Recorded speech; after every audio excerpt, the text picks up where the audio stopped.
जय श्री कृष्णा। निर्जला एकादशी साल की सबसे बड़ी और सबसे महत्वपूर्ण एकादशी होती है, क्योंकि शास्त्रों में इस प्रकार का वर्णन आता है कि मात्र निर्जला एकादशी का व्रत करने से आपको संपूर्ण एकादशी, जो कि साल भर में 24 एकादशी होती है, उन सभी एकादशियों का फल प्राप्त हो जाता है। इसलिए यह एकादशी बहुत खास होती है। लेकिन इस व्रत का संपूर्ण फल हमें प्राप्त हो, इसके लिए इस व्रत में पूरी तरह से निर्जल रहा जाता है, यानी आप पानी नहीं पी सकते पूरे 24 घंटे तक, एकादशी के सूर्योदय से द्वादशी के सूर्योदय काल तक। यदि आप बिना पानी पिए, बिना जल के ये व्रत धारण कर लेते हैं, तो आपको पूरे वर्ष भर की 24 एकादशियों का पुण्य प्राप्त हो जाता है। यह व्रत भगवान विष्णु की आराधना को समर्पित होता है, इसलिए जो भी व्यक्ति इस व्रत को करते हैं, वे सदैव भगवान विष्णु के धाम को प्राप्त करते हैं। एक बार बहुभोज भीमसेन व्यास जी से कहने लगे कि हे पितामह, भ्राता युधिष्ठिर, माता कुंती, द्रौपदी, अर्जुन, नकुल और सहदेव आदि सब मुझे एकादशी का व्रत करने को कहते हैं, परंतु महाराज मैं उनसे कहता हूँ कि भाई, मैं भगवान की शक्ति पूजा आदि तो कर सकता हूँ, दान भी दे सकता हूँ, परंतु भोजन के बिना नहीं रह सकता। इस पर व्यास जी कहने लगे कि हे भीमसेन, यदि तुम नरक को बुरा और स्वर्ग को अच्छा समझते हो, तो प्रति मास की दोनों एकादशियों को अन्न मत खाया करो। भीम कहने लगे कि हे पितामह, मैं तो पहले ही कह चुका हूँ कि मैं भूख सहन नहीं कर सकता। यदि वर्ष भर में एक ही व्रत हो तो वह मैं रख सकता हूँ, क्योंकि मेरे पेट में वृक्क नाम वाली अग्नि है, सो मैं भोजन किए बिना नहीं रह सकता। भोजन करने से वह शांत रहती है, इसलिए पूरा उपवास तो क्या, एक समय भी बिना भोजन के रहना मेरे लिए कठिन है। इसलिए आप मुझे कोई ऐसा व्रत बताइए जो वर्ष में केवल एक बार ही करना पड़े और मुझे स्वर्ग की प्राप्ति हो जाए। श्री व्यास जी कहने लगे कि हे पुत्र, बड़े बड़े ऋषियों ने बहुत शास्त्र आदि बनाए हैं, जिनसे बिना धन के थोड़े परिश्रम से ही स्वर्ग की प्राप्ति हो सकती है। इसी प्रकार शास्त्रों में दोनों पक्षों की एकादशियों का व्रत मुक्ति के लिए रखा जाता है। व्यास जी के वचन सुनकर भीमसेन नरक में जाने के नाम से भयभीत हो गए और कांपकर कहने लगे कि अब क्या करूं? मास में 2 व्रत तो मैं नहीं कर सकता। हाँ, वर्ष में एक व्रत करने का प्रयत्न अवश्य कर सकता हूँ। इसलिए वर्ष में एक व्रत करने से यदि मेरी मुक्ति हो जाए, तो कोई ऐसा व्रत मुझे बताइए। यह सुनकर व्यास जी कहने लगे कि वृषभ और मिथुन की संक्रांति के बीच ज्येष्ठ मास के शुक्ल पक्ष की जो एकादशी आती है, उसका नाम निर्जला है। तुम उस एकादशी का व्रत करो। इस एकादशी के व्रत में स्नान और आचमन के सिवा जल वर्जित है। आचमन में 6 मासे से अधिक जल नहीं होना चाहिए, अन्यथा वह मद्यपान के सादृश हो जाता है। इस दिन भोजन नहीं करना चाहिए, क्योंकि भोजन करने से व्रत नष्ट हो जाता है। यदि एकादशी को सूर्योदय से लेकर द्वादशी के सूर्योदय तक जल ग्रहण ना करें, तो उसे सारी एकादशियों के व्रत का फल प्राप्त होता है। द्वादशी को सूर्योदय से पहले उठकर स्नान आदि करके ब्राह्मणों को दान आदि देना चाहिए। इसके पश्चात भूखे और सत्पात्र ब्राह्मण को भोजन कराकर फिर आप भोजन कर लेना चाहिए। इसका फल पूरे एक वर्ष की संपूर्ण एकादशियों के बराबर होता है। व्यास जी कहने लगे कि हे भीमसेन, यह मुझको स्वयं भगवान ने बताया है। इस एकादशी का पुण्य समस्त तीर्थों और दानों से भी अधिक है। केवल एक दिन मनुष्य निर्जल रहने से पापों से मुक्त हो जाता है। जो मनुष्य निर्जला एकादशी का व्रत करते हैं, उनकी मृत्यु के समय यमदूत आकर उन्हें नहीं घेरते, वरन भगवान के पार्षद उसे पुष्पक विमान में बिठाकर स्वर्ग को ले जाते हैं। इसलिए संसार में सबसे श्रेष्ठ निर्जला एकादशी का व्रत है। इसलिए यत्न के साथ इस व्रत को करना चाहिए। इस दिन ओम नमो भगवते वासुदेवाय मंत्र का उच्चारण करना चाहिए और गौ दान करना चाहिए। इस प्रकार व्यास जी की आज्ञा अनुसार भीमसेन ने इस व्रत को किया।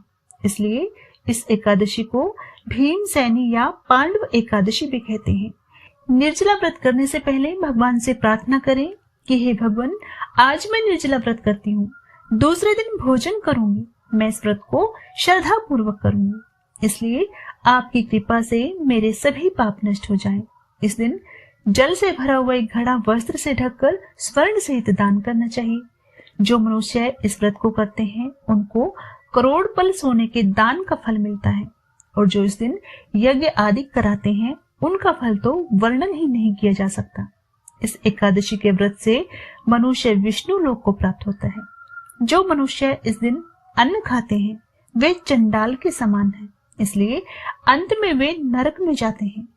जिसने निर्जला एकादशी का व्रत किया है वह चाहे ब्रह्म हत्यारा हो, मद्यपान करता हो, चोरी की हो या गुरु के साथ द्वेष किया हो, लेकिन इस व्रत के प्रभाव से वे भी स्वर्ग को जाते हैं। हे कुंती पुत्र, जो पुरुष या स्त्री श्रद्धा पूर्वक इस व्रत को करते हैं उन्हें निम्न कर्म करने चाहिए। प्रथम भगवान का पूजन, फिर गौ दान, ब्राह्मणों को मिष्ठान और दक्षिणा देनी चाहिए। जल से भरे कलश का दान अवश्य करना चाहिए। निर्जला के दिन अन्न, वस्त्र, उपहान आदि का भी दान करना चाहिए। जो मनुष्य भक्ति पूर्वक इस कथा को पढ़ते हैं, सुनते हैं, उन्हें निश्चय ही स्वर्ग की प्राप्ति होती है। बोलिए श्री कृष्ण भगवान ने की जय, विष्णु भगवान ने की जय। अब सुनिए अत्यंत पुण्यदायी तुलसी माता की कहानी। शास्त्रों के अनुसार तुलसी माता भी आज के दिन निर्जल रहकर भगवान श्री हरि के लिए उपवास करती है। एक बार शिव ने अपने तेज को समुद्र में फेंक दिया। उससे एक महातेजस्वी बालक ने जन्म लिया। यह बालक आगे चलकर जलंधर के नाम से प्रकर्मी दैत्य राजा बना। इसकी राजधानी का नाम जलंधर नगरी था। दैत्यराज कालनेमी की कन्या वृंदा का विवाह जलंधर से हुआ। जलंधर महाराक्षस था। अपनी सत्ता के मद में चूर उसने माता लक्ष्मी को पाने की कामना से युद्ध किया, परंतु समुद्र से ही उत्पन्न होने के कारण माता लक्ष्मी ने उसे अपने भाई के रूप में स्वीकार कर लिया। वहां से पराजित होकर वह देवी पार्वती को पाने की लालसा से कैलाश पर्वत पर गया। भगवान देवादिदेव शिव का ही रूप धारण कर माता पार्वती के समीप पहुंच गया, परंतु मां ने अपने योग बल से उसे तुरंत पहचान लिया और वहां से अंतर्ध्यान हो गई। देवी पार्वती ने क्रुद्ध होकर सारा वृतांत भगवान विष्णु को सुनाया। जलंधर की पत्नी वृंदा अत्यंत पतिव्रता स्त्री थी। उसके पतिव्रत धर्म की शक्ति से जलंधर ना तो मारा जाता था और ना ही पराजित होता था। इसलिए जलंधर का नाश करने के लिए वृंदा के पतिव्रत धर्म को भंग करना बहुत जरूरी था। इसी कारण भगवान विष्णु ऋषि का वेश धारण कर वन में जा पहुंचे, जहां वृंदा अकेली भ्रमण कर रही थी। भगवान के साथ दो मायावी राक्षस भी थे, जिन्हें देखकर वृंदा भयभीत हो गई। ऋषि ने वृंदा के सामने पल में दोनों को भस्म कर दिया। उनकी शक्ति देखकर वृंदा ने कैलाश पर्वत पर महादेव के साथ युद्ध कर रहे अपने पति जलंधर के बारे में पूछा। ऋषि ने अपने मायाजाल से दो वानर प्रकट किए। एक वानर के हाथ में जलंधर का सिर था और दूसरे के हाथ में धड़। अपने पति की यह दशा देखकर वृंदा मूर्छित होकर गिर पड़ी। होश में आने पर उन्होंने ऋषि रूपी भगवान से विनती की कि वह उसके पति को पुनः जीवित कर दे। भगवान ने अपनी माया से पुनः जलंधर का सिर धड़ से जोड़ दिया, परंतु स्वयं भी वह उसी शरीर में प्रवेश कर गए। वृंदा को इस छल का जरा भी आभास न हुआ। जलंधर बने भगवान के साथ वृंदा पतिव्रता का व्यवहार करने लगी, जिससे उसका सतीत्व भंग हो गया। ऐसा होते ही वृंदा का पति जलंधर युद्ध में हार गया। इस सारी लीला का जब वृंदा को पता चला तो उसने क्रुद्ध होकर भगवान विष्णु को शीला होने का श्राप दे दिया और स्वयं सती हो गई। जहां वृंदा भस्म हुई वहां तुलसी का पौधा उगा। भगवान विष्णु ने वृंदा से कहा, हे वृंदा, तुम अपने सतीत्व के कारण मुझे लक्ष्मी से भी अधिक प्रिय हो गई हो। अब तुम तुलसी के रूप में सदा मेरे साथ रहोगी। जो भी मनुष्य मेरे शालिग्राम रूप के साथ तुलसी का विवाह करेगा उसे इस लोक और परलोक में विपुल यश प्राप्त होगा। जिस घर में तुलसी होती है वहां यम के दूत असमय भी नहीं जा सकते। गंगा और नर्मदा के जल में स्नान और तुलसी का पूजन बराबर माना जाता है, चाहे मनुष्य कितना भी पापी क्यों न हो। मृत्यु के समय जिसके प्राण मंजरी रहित तुलसी और गंगा जल मुख में रखकर निकल जाते हैं, वह पापों से मुक्त होकर बैकुंठ धाम को प्राप्त हो जाता है।